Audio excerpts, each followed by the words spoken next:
Morning, it's Deborah from You Image Consultancy, and today just wanted to kind of share some thoughts with you. You may have seen in the news, it was published yesterday in the Times, and BBC Breakfast News were reporting on it this morning, that the American bank JP Morgan and Chase have basically amended their dress code in their offices. So what they're saying is that the pinstripe suit is not dead, but it's not as essential, it's not as key to kind of what they're doing, and actually they're okay with some of their employees wearing polo shirts in the office and in some of the environments that they work with. So just kind of really wanted to share with you my thoughts about dress codes, and if you want to engage, send me an email about what you think, because it's great to hear what you think. And if you've got issues with dress codes or you feel they're quite limiting, then I'd really like to know about that, and it's something that I can vlog about, and hopefully give you some really useful information. Now for me, basically, what you wear to work is very much about how it makes you feel, but also what you wear to work should be appropriate. Now with JP Morgan kind of basically amending their dress code, they've got a very appropriate way of how they work. So it's what's appropriate for you, what's appropriate for your industry, what's appropriate for the job that you do in that industry, what's appropriate for your role, what's appropriate for your client, what's appropriate for the time of year. I mean, at the moment we're really blessed, we've got some great sunshine finally, but that's not always the case. So you have to dress appropriately, you have to take lots of things into account. One of those things, of course, is about your shape and your style, because what may be appropriate for some offices may not actually really work really well with kind of your shape and your size. So think about what's appropriate for you. That's the really key message. So although there are dress codes out there that can sometimes be really helpful because they give you some guidelines, and if you're struggling, you're a bit overwhelmed with your wardrobe, then of course having a dress code may actually help you. But some people can feel really limited by dress codes.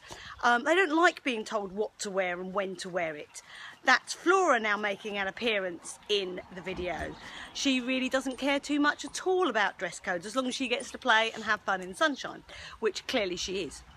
So really think about dress codes and how they could affect your business. Think what is appropriate for you, and then start thinking about what makes you look and feel great. What you don't want to do is go to work, go and see a client, go to your office not feeling on top form. So wear something that makes you feel good, wear the colours that make you feel good. And what's important, particularly, hi there to Anwin, and she's saying hi to Flora, so I'll give Flora a nice pat from Anwin. Lovely to see you on this broadcast, Anwin.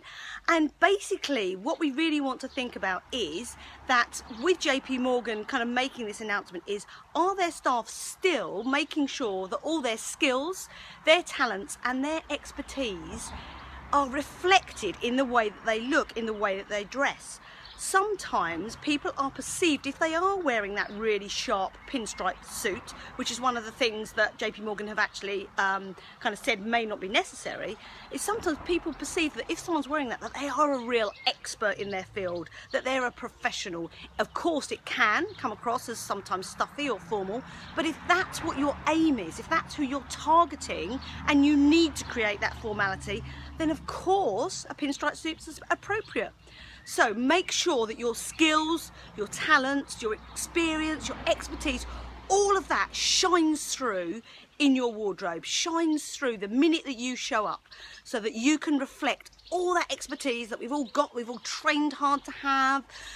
You know, we're always educating ourselves, we're always learning stuff. So make sure that all of that expertise shines through in what you wear, so that you make that real killer first impression. So I hope that's been helpful. If you want some more information, I've got a top tips handout that basically just says how to dress for success, talks a little bit about being appropriate for your industry and your business. So if you'd like that fact sheet, send me an email. It's you@youimageconsultancy.co.uk, and Annabelle's just joined us, so hi to Annabelle too. Annabelle, I know, again, works in another really different industry to Anwin. So neither of those two ladies, professional business women, are going to be wearing the same thing when they go to business meetings, because it's what's appropriate for their industry, for their clients. So really think about this message of appropriate. So great to see you joining me, ladies. If anybody, as I say, wants that fact sheet, then do pop me an email. It's been great sharing the sunshine and flora with you. Take care, speak to you soon.